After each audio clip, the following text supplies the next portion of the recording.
ओम शांति बाबा। आज 26 अक्टूबर 2023 की मुरली है। सद्गुरु वार की मुरली है। बाबा कह रहे, मीठे बच्चे, अभी घोर अंधियारा, भयानक रात पूरी हो रही है। तुम्हें दिन में चलना है। ये ब्रह्मा के बेहद के दिन और रात की कहानी। हमको दिन में सुबह सुबह उठ जाना है, इसलिए बाबा हमें जगा रहे हैं। और आगे मेरे बाबा प्रश्न पूछ रहे हैं कि एक क्षण में जीवन मुक्ति प्राप्त करने व हीरे तुल्य जीवन बनाने का आधार क्या है? उत्तर बतलाते हैं मेरे बाबा, सच्ची गीता, जो श्रीमद् भगवानु वाच है। बाबा तुम्हें सम्मुख जो निर्देश दे रहे हैं, ये सच्ची गीता है, जिससे तुम्हें क्षण में जीवन मुक्ति पद की प्राप्ति होती है। तुम हीरे तुल्य बनते हो। आगे मेरे बाबा एक और प्रश्न पूछ रहे हैं कि स्वर्ग के घनेरे सुख किस पुरुषार्थ के आधार पर मिलते हैं? उत्तर बतलाते हैं मेरे बाबा कि रोज की पढ़ाई और योग से स्वर्ग के घनेरे सुख मिल जाएंगे। इसलिए पढ़ाई में कभी थकना नहीं। पिता शिक्षक बनकर पढ़ा रहे हैं तो तुम अच्छे अंक से पास होने का पुरुषार्थ करो। इसमें आशीर्वाद व कृपा की कोई बात नहीं है। गीत है, रात के राही थक मत जाना। ओम शांति।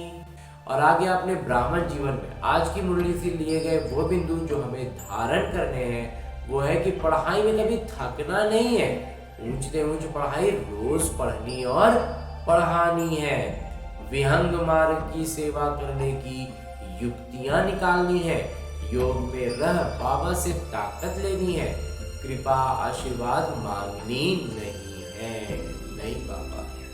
और आगे मेरे बाबा वरदान दे रहे हैं। वरदान देते हुए मेरे बाबा कहते हैं, वरदानों की दिव्य पालना द्वारा सहज और श्रेष्ठ जीवन का अनुभव करने वाले सदा खुशनसीब भव।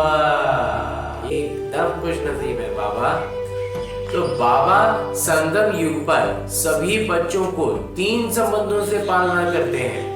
पिता के संबंध से वर्षे की स्मृति द्वारा पालना, शिक्षक के संबंध से पढ़ाई की पालना और सद्गुरु के संबंध से वरदानों की अनुभूति की पालना।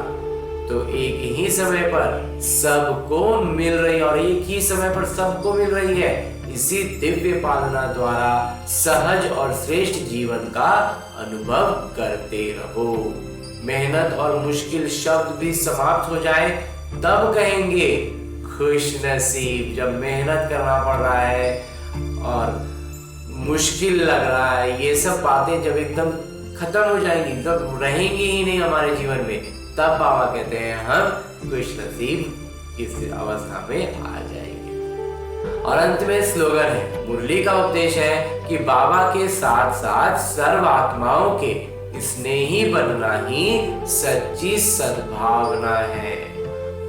और आज की मुरली के बाद मेरे बाबा अव्यक्त इशारे दे रहे हैं कि जो अपनी सूक्ष्म शक्तियों को हैंडल कर सकता है, उनको संचालित कर सकता है, वो दूसरों को भी संचालन कर सकता है, वो दूसरों को भी सुझाव और प्रस्ताव दे सकता है जो प्रभावी हो। तो स्व के ऊपर नियंत्रण शक्ति, शासन शक्ति सर्व के लिए यथार्थ नियंत्रण शक्ति बन जाती है। जब खुद पर शासन कर पाते हैं, खुद पर हम नियंत्रण रख पाते हैं, तब हम यथार्थ रीति से एकदम प्रैक्टिकली हम दूसरों पर भी एक काम कर पाएंगे। चाहे अज्ञानी आत्माओं को सेवा द्वारा संचालित करना हो, उनको संभालना हो, चाहे ब्राह्मण परिवार में स्नेह संपन्न, संतुष्टता संपन्न व्यवहार करो, दोनों में सफल हो जाएंगे। चाहे वो ज्ञानी हो, चाहे वो ज्ञान के नहीं हो, लेकिन तभी भी दोनों ही परिस्थितियों को हम संभाल पाएंगे जब हम खुद पर हमारा